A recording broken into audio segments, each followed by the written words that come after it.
Well, welcome everyone back to Tales of Recovery. I have a huge schedule of different podcasts to pop on here, but this is an interruption of such a schedule. Number one, because I think it's okay to interrupt and switch plans around and be versatile. Number two, because there's a lot of things that are coming up with a lot of my clients and my friends and in my own experience regarding boundaries and this season that we're in right now. Some people call the holidays. So what ends up happening here is that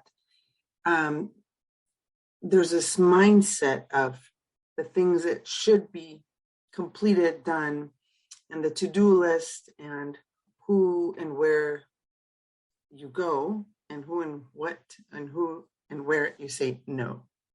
So I thought, this is an interesting topic to talk about because there's a lot of issues. First of all, I almost call this beliefs and boundaries.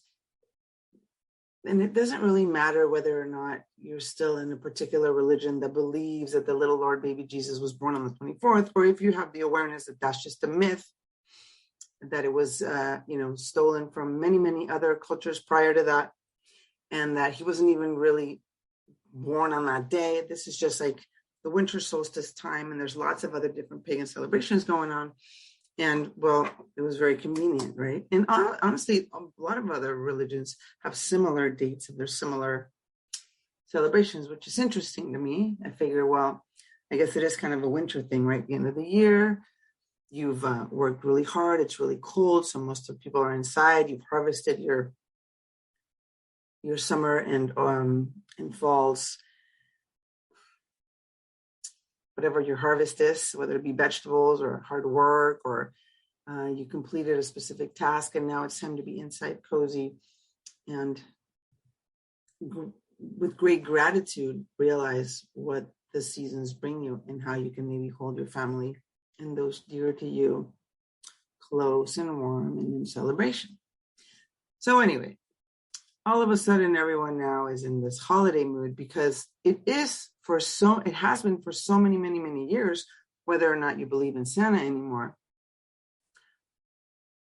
a tradition that has brought you with lots of, together with friends, families, food, gifts, lots of little lights and these familiar songs. And so even though maybe for some of us, the holidays have been horrible, or Christmas is a drunk fest, or you don't have enough money to keep up with so-and-so's other, ideas of what these feasts need to be, you find yourself in a position where you don't really believe it anymore, but some of the things are kind of fun. For example, my husband said to me, why are you putting up a tree? Because we hadn't even put up a tree in the past two years because, my mom was really sick. Who had time for a fucking tree? And honestly, I didn't really care for a few years even to celebrate this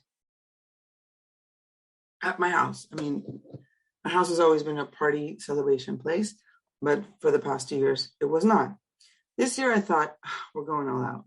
I have to choose to live, even though in this deep grief, there's still life. And these fun memories, the ones I'm talking about with the scent of cinnamon and punch and Christmas trees, pine trees, not Christmas trees, sorry.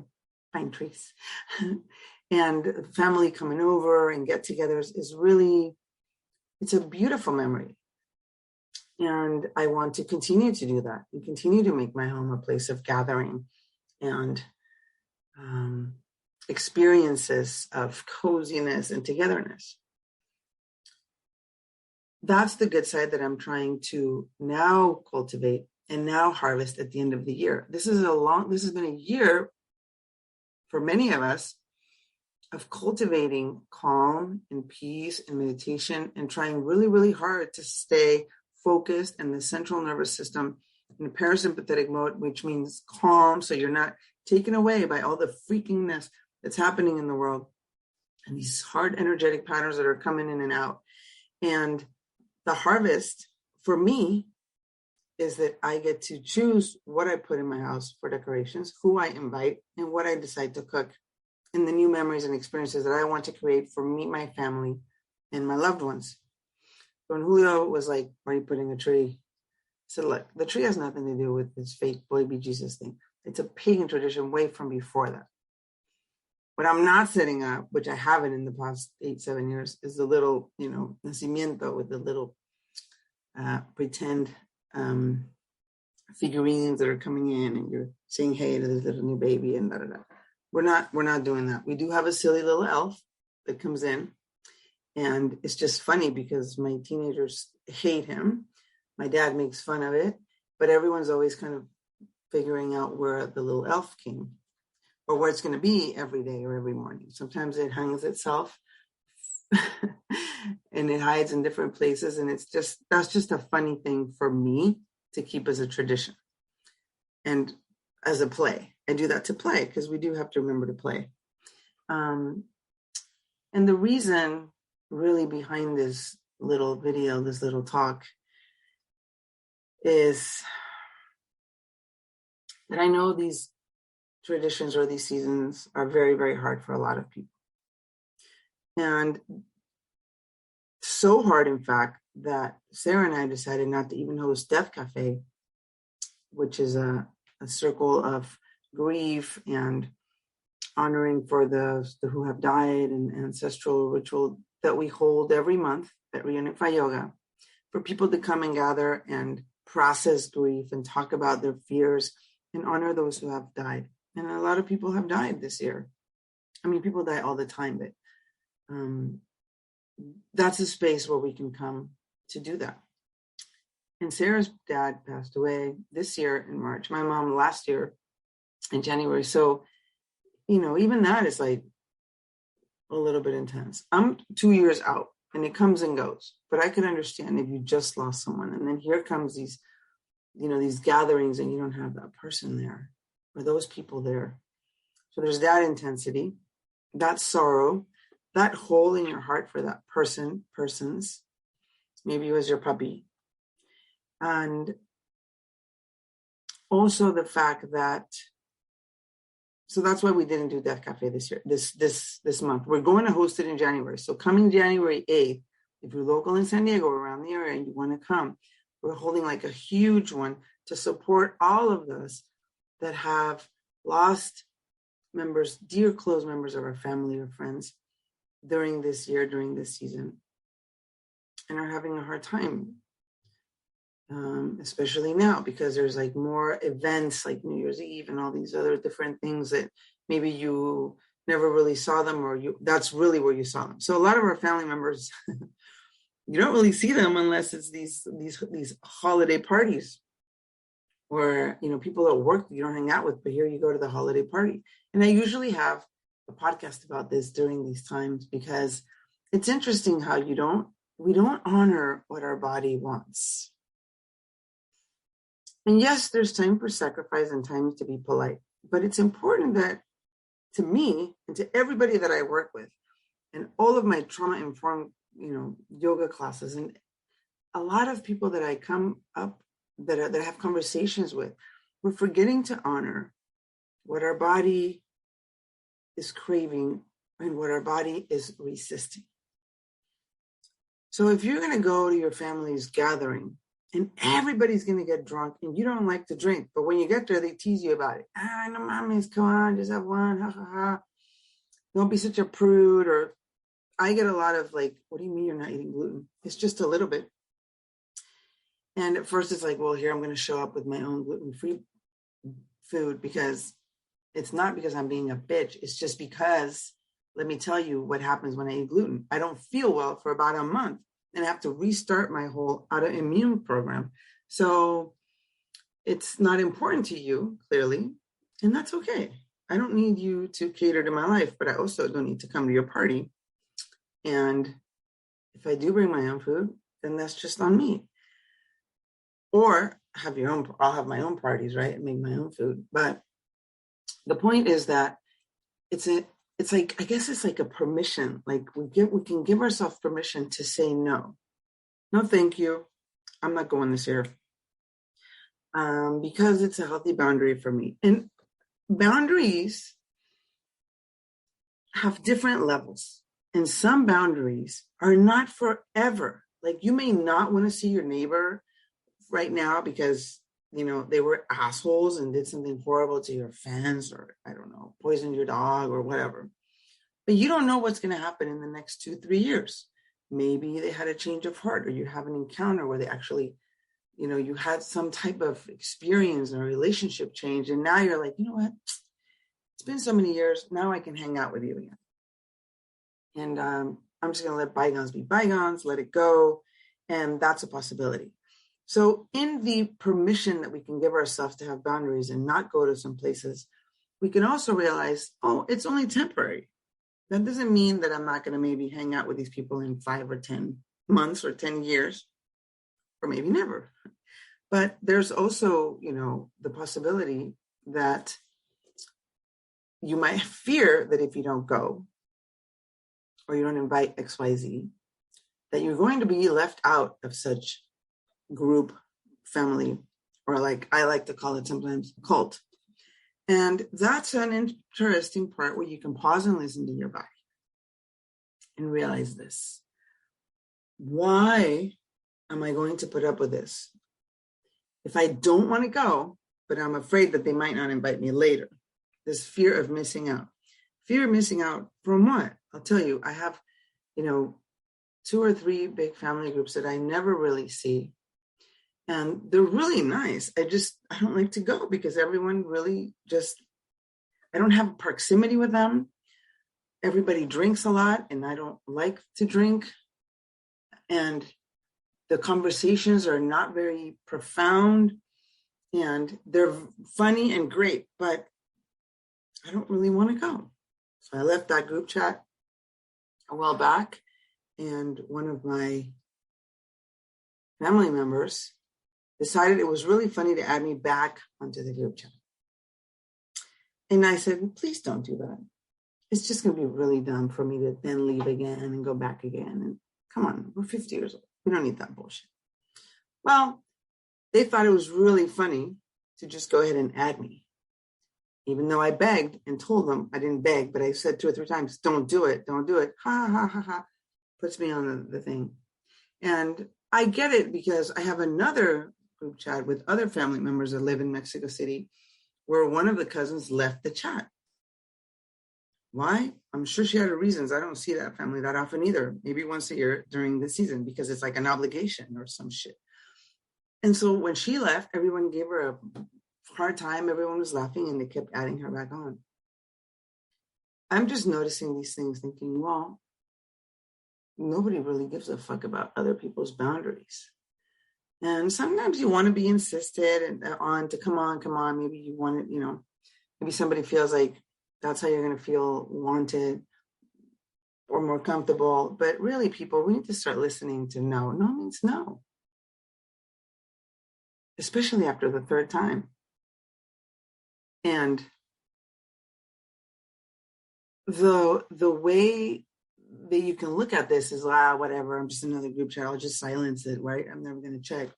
But also, I think this is the root of so many codependency issues, so many hurt feelings, because we don't want to say, I don't like this, I don't want that, thank you very much, or give me that gluten-free thing, or no, I'm not going to drink, because we're afraid that we're going to hurt other people's feelings. And this is like something that just manifests 150,000% potency during these times. And well, all this conditioning, all these expectations, I'm here to tell us all, because I'm preaching to the choir, are not necessary. No, you don't need to spend $5,000 and fill the tree with a bunch of gifts if you don't want to. I mean, things that you need and that's fun for you, fine, whatever. But if you're struggling financially, it's not an obligation. The cool thing about this season is to get together, which is why sometimes, other dinners where you get together with families are more fun because nobody has the pressure to bring 50 gifts for everybody. You're just getting together. Second of all, it's important that we just let that shit go, let it go.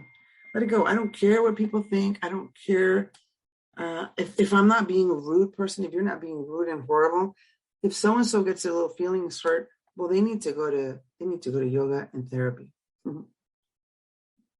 Because I tell you what, you are not responsible for anybody's feelings but your own. And the more you are in, connection with who you are as a self, as a human, or as a being, the more you can then just notice and observe and say, no, thank you, and not get all upset about certain things. Like, I'm not gonna lie, I did get a little upset about them re-adding me to this fucking chat that I didn't want to be in. Not because it's a horrible chat, just because they're imposing things. And yes, I have some traumatic memories of family members imposing things that I didn't really like. And so when these things happen, guess what? All these memories come back alive of all these other things that have been imposed on you that you didn't want to do, say, be, whatever. And the silly little thing is adding you onto a chat. All these emotions come back up about all these times you've been violated. And people are going to water it down and say, come on, it's not a big deal. But these not a big deal things add up. They add up to the point where you end up drunk at the party, you overeat because you have anxiety, and then you're pissed off at yourself for not having chosen you before anybody else. So yes, it's a season for commitments and meeting other people, but it's also, that is important to realize that that's a capitalist thing. It's a little bit, man-made, and you don't have to fall for it anymore. No, it's part of the liberation of doing whatever you want. And if you love decorating your house and, going all out and having everyone over, and that's your jam, good for you. Wonderful. But if you don't like that and it gives you anxiety and you just can't fucking wait till Lolita leaves because Panchito over here was an asshole and they were coming here, then, honor your body and honor yourself and just say no for the love of love. It's not a big deal. You're going to be okay. In the end, what's going to matter is how you honored yourself and that you spent time with people that you really like. And how to do that, how to have more agency over that, of course, is hosting at your house, if you can. And then you get to invite whoever you want to invite. And if you don't invite somebody and they have a problem with it, they need to they can go to therapy. And, I'm not ousting people. I'm just saying these are healthy boundaries. And the same as I am going to say, no, thank you, I can't go to this, no, thank you. Or maybe you don't even want to host anything because it's too much work. And then you have to clean up after everybody leaves. And then, nobody appreciates what you did. So if you're having these thoughts, you're already in the codependency train. If you're giving without expectations. If you're showing up without expectations that anyone's going to change and that anyone is going to make any gluten-free food and desserts. Some people might, I don't know. But that's it. I just really care for agency, sovereignty, and to knowing that you doing you is just fine and beautiful and powerful. And the pressure of competing and the pressure of shopping for everything and the pressure of, doing the shoulds is bullshit pressure. It's just like the government coming in, the Roman Empire, and this bullshit pressure that everybody had to then be Christian. It was all for power. It was all for government. It was all bullshit. Now that we know that that's bullshit, you can understand how that trickled into a lot of other positions and other dimensions of our life and our culture. So this is one of them. This is one little, tiny little droplet of it. And so sometimes it just helps to understand, and I talk about this a lot in my classes or my clients, to understand where certain ideas and traditions came from so that you can realize, oh my God, that's horrible. And then you don't feel so bad about standing up for yourself because all that guilt and all the manipulation and codependency and enmeshment that you thought, that they gave you so that you would follow along, is not real. It's not real. Do you have a relationship with these people that you're going to have to hang out with? Do you even want to have a relationship with these people? I mean, do they call you in February, in March, in July, in August? Do you ever see them in any other place or spot? No, but then it's the holiday season and now you're obligated to go see them and kiss them and maybe they smell bad. I mean, why are you also putting your kids through this? Because think about this, not just for you, but if you're still in this mindset of, oh, we have to, because it's, this Miss or Lopez or whatever. And then here you are bringing in your kids along for this horrible situation. Remember, you're being a part of their traumatic experience journey. And I'm half joking, but really half not. So it's just these are just things to be aware of, because I think the thing we lack the most is awareness, just an awareness. Even if say you do decide to go to these parties, become aware of how your body feels. If the conversation is taking you to places where you don't really want to go, or if you're just talking to make noise and to make sure everybody else is okay, you don't have to make anybody else feel calm or happy or comfortable. You do not have to set yourself on fire to keep other people warm. So when we're aware of this, because, sometimes I hang out with family and I see 2 or 3 people that just won't stop talking. They won't stop talking. Like you'll ask their kid a question and they'll answer for the kid. You ask their husband a question and they'll answer for the husband. And it is kind of rude to say, can you just shut the fuck up? Because I asked your kid and I'm interested in what your kid has to say. But, sometimes we just practice to be nice and calm and just an awareness and compassion for them and for everybody else around, including yourself, because you have to be, noticing these things. And I have really been noticing these things since I was very young. I think I now have a little bit more of a practice to notice and not want to speak my mind, which is why I speak it right here on the podcast. That's why if people want to listen, they can listen. And if they don't, skip on to the next one, whatever. But it's a time for us to really care for ourselves, self-care, breathe and sit, and notice the sensations in your body, the ideas that you think are true, question them, are they not, who you really need to be in connection with and who you don't need to be in connection with. It is your birthright to set boundaries. It is your birthright to decide if you're going to be in this horrible malestar, like an unwell situation for yourself, for your body. You don't have to go. And don't worry about the mofo, because, FOMO, whatever, fear of missing out, because what are you really missing out on? I guess it is part of the human condition to want to know what's going on, which is why we're always on the freaking social media and trying to gossip and figure out who said what and this and that. And so if you don't have anybody else that you really want to hang out with, see if you can choose who you want to hang out with,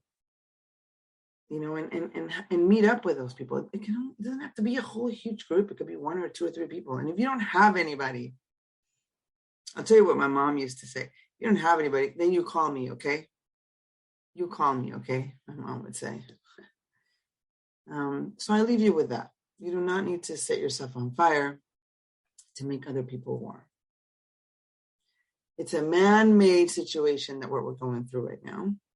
It's a religious and capitalist opportunity to make a shit ton of money. And we don't need to fall into it.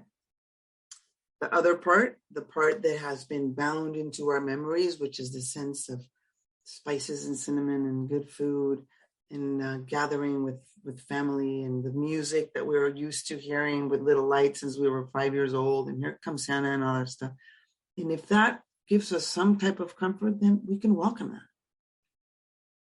Compassionately welcome what works for you and compassionately set some motherfucking boundaries for what no longer works for you. And that's all we can say. My friend Robin always says to me that these are one of my favorite words. She says, all you have to say is, that doesn't work for me. And of course, if that doesn't work for me and you're in a relationship, clearly it's not going to work for the relationship. So those are, I guess, the three things for today is boundaries. Don't set yourself on fire to keep other people warm. Honor your body. And remember, you can always say, that doesn't work for me. May you be well during this season. May you hold yourself in shit ton of compassion if you're not. And I invite you one more time to Death Cafe, January 9th or 8th. I'll post the link on here. I'm pretty sure it's the 8th at Reunify Yoga, where we can come and gather and share our stories of whether or not we were able to set these boundaries, what we're grieving about. And we'll have some beautiful rituals and exercises as well to just kind of process these things inside the body, because we have to feel it to heal it. We have to feel it to heal it. And may you stay healthy and have a beautiful evening. Thank you for hopping on to Tales of Recovery. Please share, subscribe, and send to a friend. Send me all of your messages. I love to get them. And we'll see you next time. Thank you. Bye.